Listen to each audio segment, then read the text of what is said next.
everyone. I wanted to take some time to show you how to use Google Meet for distance learning. Google Meet is wonderful for classroom conversations, for office hours for teachers, or any time that you want to interact face-to-face with students and have them be part of the conversation. So first, let's talk about how to access Google Meet. There are two ways primarily that you will access it. The first is by going up to the top right-hand corner to your waffle and clicking on it. You will then go down to where it says Meet and simply click on that icon. The other way you can get to Google Meet is by going up to your URL bar and typing in meet.google.com and pressing enter.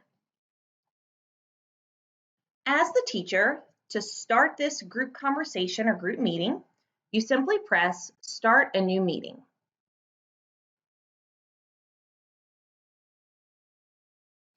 Hello, everybody. So nobody can see me on my camera yet. I have not started the meeting, but you have a couple options as the teacher if you want to mute your microphone, which I'm not sure why you would want to do that, but if you ever needed to, say maybe you have a screaming child in the background or a barking dog. The other thing that you can do is if I click on turn off camera, my students can still hear me, but my camera is off. But just to keep it a little bit more personal, I'm going to leave my camera on. So I'm going to go ahead and press Start Meeting. So this box that pops up when you start the meeting is the information that you need to share with students. Whether you post this in Canvas under your weekly agenda, or in Google Classroom if you're at the primary or elementary schools, or send it via email, students have the option to join with this URL where they can see the video and hear the audio, or if they maybe are in a car on their way to practice and they still want to participate in the conversation, they can dial in using this information. So you can either highlight and copy and paste, or you can press copy joining info and it will copy all that information for you to copy and paste. Okay? So after you share this information with students, what you're going to start seeing when students join is up here in the top right-hand corner, you will see this number increase. Right now, I'm the only person in this Meet conversation, so that's why you're seeing a number 1. The other nice thing is if you see up here in the top right as well, you have a little, kind of looks like a little chat icon. If you click on that chat icon, what that is that's a back channel chat that's occurring as your conversation with students is occurring. This is super helpful in terms of keeping this orderly. Some skills that you might have to teach students are when they join a Google Meet to automatically mute their microphone. Just because if you end up getting 25 or if multiple classes get on and you have 70 students on here at one time, that's a lot of background noise to be interacting with one another. So as soon as students join, recommending that they mute their microphone until you call on them for either a question or an answer. And again, a great practice would be for students to type their questions in this right-hand chat column. And that way you can say, okay, Jenny, I'd like you to unmute your microphone and either clarify for the class or go ahead and ask me what question you're thinking. So that would be a great practice for students. The other important thing I think to share with students are that these are going to be recorded. So for a teacher, I would say as soon as you send this out and you are waiting for students to join, what you want to do is you want to go over here to the bottom right where you see the 3 dots and choose Record Meeting. That way, if a student is unable to attend the live opportunity, you still have a recording of what is occurring. And if for some reason a student decides to do something inappropriate, that is also recorded for history. Another nice option here that you will find are turning on captions.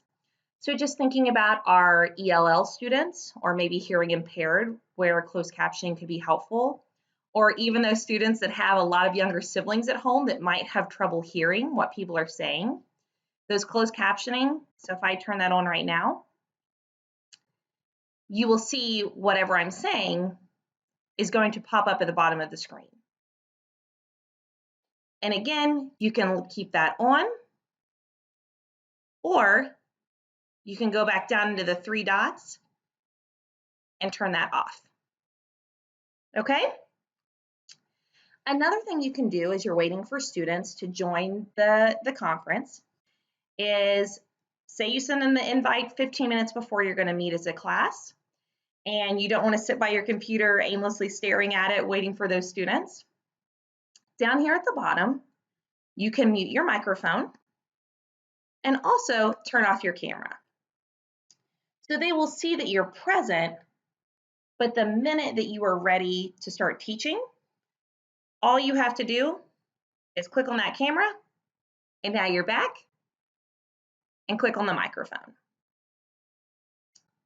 Okay, the last and probably neatest thing that you can do with Google Meet is anybody that is a part of the Meet session is able to share their screen.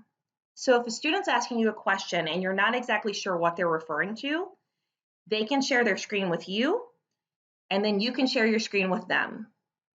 So say your goal was really to do a live lecture, or maybe providing stimulus on the spot. I'm thinking of world language teachers maybe wanting to ask questions and students engage immediately. What you can do is, if you look down on the bottom right, you will see Present Now. If I click on Present Now, it's going to ask me whether I want to present everything that's on the screen or just a window that's on my computer. So I'll just say my entire screen. So when I click this and press share, it's going to look a little bit funky here. You will see on the bottom, it says Meet is sharing your screen.